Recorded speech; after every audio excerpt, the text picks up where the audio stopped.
News outlook की team निकली थी टॉपर्स की तलाश में, जहां हम मिले अलग अलग स्कूलों के अलग अलग कक्षाओं के टॉपर्स से। न्यूज आउटलुक की टीम ने टॉपर से की खूब सारी बातचीत और जाना उनके टॉपर बनने का सीक्रेट। न्यूज आउटलुक की टीम पहुंच चुकी है सनशाइन पब्लिक स्कूल में। यहां हमारे साथ हैं कुछ छात्र जिन्होंने टॉप किया है, तो आइए मिलते हैं उनसे। आपका नाम? सागर यादव। आपकी क्लास? Class 10th। कितने परसेंट मिले थे आपको? 96.6। सो जब 10th का रिजल्ट आता है तो एक नर्वसनेस होती है सबके अंदर, राइट? तो जब आपका रिजल्ट आ रहा था, आप बहुत कॉन्फिडेंट थे कितने मार्क्स आएंगे, या क्या फीलिंग थी? मैं कॉन्फिडेंट था। हाँ। वो तो एग्ज़ाम से पहले पता नहीं रहता कि कितने हमें मिलेंगे मार्क्स। पर पेपर एग्ज़ाम रिजल्ट्स के एक दिन पहले बस डर लगता है। उसके पहले तो वी आर कॉन्फिडेंट कि हमने कितना किया है।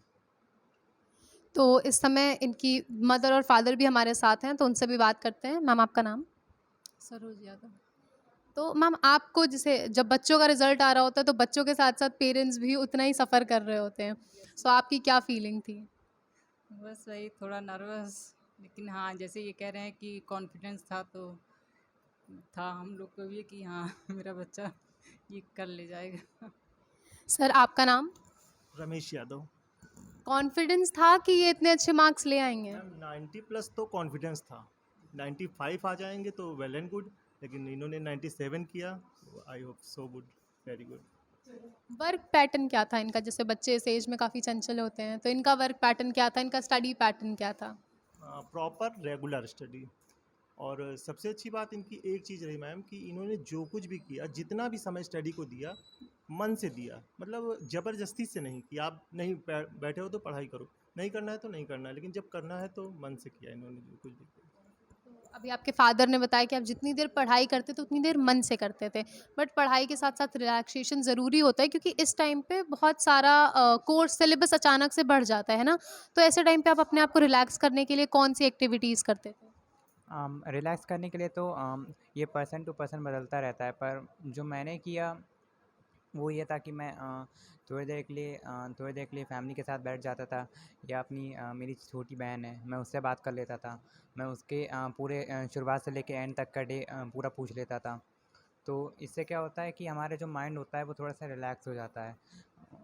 हम उस पढ़ाई वाली जोन से थोड़ा सा बाहर हट के कुछ कर लेते हैं तो हमें स्ट्रेस नहीं होता है। और क्योंकि 8 से लेके 9 तक का बहुत बड़ा जंप होता है, और 9 से ग्रेजुअली सिलेबस इंक्रीज़ होता है, तो ये स्ट्रेस रहता है कि हम कर भी पाएंगे कि नहीं कर पाएंगे। तो अभी आपने सिलेबस की बात की, और 97% स्कोर करना इज़ नॉट दैट ईजी। तो आपने क्या सिर्फ स्कूल की बुक्स का सहारा लिया था, इसके अलावा एनसीईआरटी सेट्स लगाए, जो बैक पेपर्स थे उनका भी सहारा लिया? मैंने एनसीईआरटी नहीं लगाई थी। हाँ, मैंने रेफरेंस बुक्स कुछ यूज़ की थी, जैसे हिस्ट्री, सिविक्स, ज्योग्राफी, क्योंकि इन सब में सिलेबस बहुत वाइड होता है और किसी भी एस्पेक्ट से पूछा जा सकता है एग्ज़ाम में। तो मैंने इंग्लिश लैंग्वेज और इंग्लिश लिटरेचर, क्योंकि ये कंपलसरी सब्जेक्ट्स होते हैं, तो मैंने इस पे बहुत ज़्यादा ध्यान दिया। मैंने कई सारे सोर्सेज से पता किया कि इसमें कैसा पैटर्न आता है।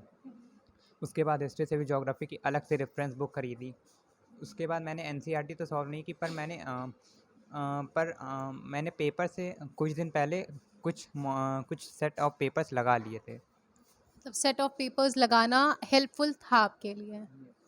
तो मैम, जैसे पढ़ाई के लिए घर में भी एक माहौल चाहिए होता है, तो आप बाकी के पेरेंट्स को कोई टिप देना चाहें कि घर में बच्चों की पढ़ाई के लिए कैसा माहौल रखना चाहिए, या इनको इतना अच्छा पढ़ाने के लिए, बनाने के लिए आपने कैसे, लेकिन घर का माहौल कैसे रखा जैसे आपने?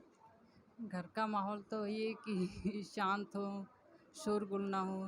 तो इनको हम लोग वही रखते थे कि मतलब जैसे होता है कि बात बात पे ये काम करो वो काम करो, वहीं पढ़ रहे हैं तो पढ़ रहे हैं, मतलब फिर इनको डिस्टर्ब नहीं करते थे हम लोग।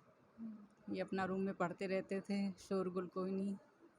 मतलब मीन्स कि घर का माहौल जो है वो शांत होना चाहिए, पढ़ाई के बीच में बच्चों में डिस्टर्बेंस नहीं होने चाहिए। ओके। तो एम्बिशन क्या है अब आपका? मैंने कॉमर्स स्ट्रीम परस्यू की है, तो अब मेरा मेन टारगेट अब 12th के बाद सीए रहेगा। That's very great. Best of luck and congratulations once again. My name is Abhishek Kumar from standard 11th, and in 10th I have scored 96%. First of all congratulations. और यहाँ पर अभिषेक के mummy papa भी हमारे साथ हैं, तो चलिए उनसे बात करते हैं। मैम, आपका नाम? रेखा। नर्वसनेस थी जब रिज़ल्ट आया, तो पहला रिएक्शन क्या था? ऐसा तो कोई वो नहीं था, ये था कि बच्चे पास तो हो ही जाएंगे, इतना तो मालूम था, क्योंकि इन्होंने जब से पढ़ा है तो ये फर्स्ट ही आए हैं अच्छा। बचपन से ही, मतलब कि जब से स्कूल में डाला ये फर्स्ट ही आए, तो ये तो एक उम्मीद थी कि बच्चा पास तो हो जाएगा, लेकिन जब 96% सुने तो थोड़ा सा अच्छा लगा। कैसे सेलिब्रेट किया आपने? 96% काफ़ी बड़ी बात होती है बच्चे के लिए, तो कैसे सेलिब्रेट किया आप लोगों ने? हम लोग तो थोड़ा सा मीडियम है, ये ज़्यादा तो कुछ नहीं, लेकिन वो खुशी महसूस हुई जो कभी आज तक नहीं हुई। ग्रेट। अभिषेक, आपका शेड्यूल क्या था? शेड्यूल ऑफ स्टडी बहुत मैटर करता है, इतने अच्छे मार्क्स लाने के लिए शेड्यूल ऑफ स्टडी रखना बहुत ज़रूरी होता है, तो आपका शेड्यूल क्या था? Ma'am, my schedule was not tough. It was just that I have to be regular, and there is no such timetable that I have followed. But yeah, I have kept one thing in my mind, that I have to study on daily basis. No matter how much I'll study, but whenever I'll study, I'll give my 100%. That. Okay, सो आपको क्या लगता है कि पर subject कितना time देना आपके लिए ज़रूरी है, और आप ऐसा कर सकते हैं कि आप कुछ सब्जेक्ट को नेग्लेक्ट कर सकते हैं, ऐसा कुछ है? मतलब आप पर सब्जेक्ट कितना टाइम देते थे एक दिन में? Give half an hour or 40 minutes and 1 hour daily to each subject, then we can easily score. Okay, so पढ़ाई के साथ साथ बोर्ड एग्ज़ाम्स में राइटिंग पैटर्न जो है वो बहुत मैटर करता है कि आप अपनी कॉपी कैसे लिख रहे हैं। सो आप कोई टिप्स देना चाहें स्टूडेंट को, how to write a board copy? Ma'am, to write a board copy, I think you should focus on the keywords, because each and every teacher demand just only keywords. So if you are writing keywords, then of course teacher will give you marks. तो अब आगे क्या plan है आपका? Ma'am, I have taken PCM in class 11th, and of course I'll try for JE Advanced and JE Mains. Wish you a very best luck. And sir, आपका नाम? सर्वेंद्र कुमार। घर की तरफ से स्टूडेंट में एक सपोर्ट बहुत ज़रूरी होता है, और बोर्ड्स टाइम पे या इवन रेगुलर स्टडीज़ में भी पेरेंट्स बच्चों पे प्रेशर बहुत बनाते हैं कि आप मार्क्स अच्छे लेकर के आइए। तो एज़ अभिषेक ने कहा कि उनका सपोर्ट बहुत था आप लोगों की तरफ से, तो आप बताएं मतलब कैसा सपोर्ट था, आपने कैसे सपोर्ट किया अभिषेक को जब कभी वो डीमोटिवेट हुए, कभी लगा कि प्रेशर बहुत ज़्यादा है, तो कैसे सपोर्ट किया आपने? अब हम लोग तो इसी तरह सपोर्ट करते हैं कि आप प्रयास करिए, जो होगा वो अच्छा, लेकिन प्रयास करना मत छोड़िए, आप रेगुलर प्रयास ज़रूर करते रहिए, जिससे कि आगे अगर आप ही प्रयास बंद कर दोगे तो दिक्कत होगी, इसलिए आप रेगुलर प्रयास करते रहिए, जो अच्छा से अच्छा दे सकते हो वो अच्छा से अच्छा। इनके साथ हम लोगों का जागना ज़रूरी था। मतलब अगर बच्चा जग रहा है तो बच्चे के साथ मोटिवेशन के लिए जगना ज़रूरी है। ओके। अभिषेक, क्या लगता है आपको सोशल मीडिया कितना ज़्यादा डिस्ट्रैक्टिंग हो सकता है फॉर अ स्टूडेंट? मतलब आप यूज़ करते थे social media? Yes, ma'am. Of course, I'll use social media, but I think student have to make a time according. Matlab, if they want to use social media, of course they can use, but they have to be very secure from distractions. Like, agar aap, if you are using social media, so please be on a limit and focus on the time, that how much you are spending, because I think so social media are very highly addictive if you keep scrolling, so like that. So you agree that social media can be distractive if you use too much, right? Okay. Lastly, any tip for other students who are going to appear 10th next year? Ma'am, I would recommend that if you are making notes, especially, please make sure to make notes, whatever the teachers are teaching to you, and highlight all the keywords. That is the tip only.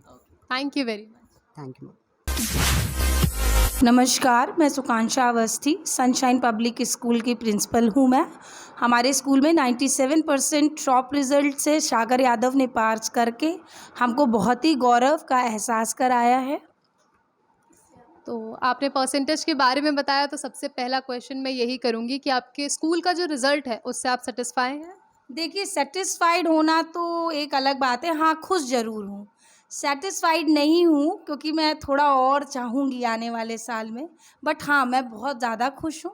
बच्चों ने जैसी मेहनत की और corona के बाद ऐसे कठिन हालात को फेस करने के बाद अगर बच्चों ने इस तरीके का रिजल्ट दिया है तो I am extremely happy with that. Ma'am जैसे कोविड में अभी जो पैटर्न चेंज हो गया है, पेपर पैटर्न चेंज हो गया है, टर्म 1 टर्म 2 हो गया है, तो पीछे के बच्चों ने भी पहले दिए होंगे 10 12, तो जो नए बच्चों जिन्होंने अभी अपीयर किया है उनके फीडबैक क्या थे कि ये जो पैटर्न है ये इजी था या टफ रहा उनके लिए, कैसे फीडबैक्स आए? एक्चुअली टर्म 1 टर्म 2 ने उनको एक राहत की सांस तो दी है, क्योंकि इतने कठिन दौर से गुजरने के बाद ऑनलाइन में सीनियर क्लासेस अटेंड करके हर चीज़ को पढ़ना कितना कठिन है, ये हाँ पढ़ाना भी कठिन है और पढ़ना भी कठिन है। पर हाँ मैं कहूँगी सेमेस्टर 1 और सेमेस्टर 2 से बच्चों को बहुत लाभ मिला है। तो ऐसे मार्क्स लाने के साथ साथ मतलब स्कूल में ऐसे मार्क्स लाने के लिए अनुशासन भी बहुत ज़रूरी है, तो कुछ ऐसे टिप्स जैसे आप अपने स्कूल में अनुशासन कैसे मेंटेन करते हैं बच्चों के साथ? अनुशासन का सबसे पहला काम है कि आप बच्चों को समय पे स्कूल पहुंचाएं। हमारी पेरेंट्स से यही दरख्वास्त रहती है कि late comers should not be entertained. Discipline शुरू वहीं से होता है जैसे आप स्कूल में एंटर करते हैं, उसके बाद फोकस टू स्टडीज़, आप अपने टीचर्स अपने सीनियर से कैसे बिहेव करते हैं, वैल्यूज़ के साथ साथ एकेडमिक्स, दोनों में डिसिप्लिन बहुत ज़रूरी होता है, तभी आप कहीं पहुंच पाएंगे, जीवन के किसी पड़ाव पे पहुंच पाएंगे। स्टडीज़ के साथ साथ बच्चों के रिलैक्स मोड के लिए भी बहुत सारी चीज़ें होना ज़रूरी होता है स्कूल में।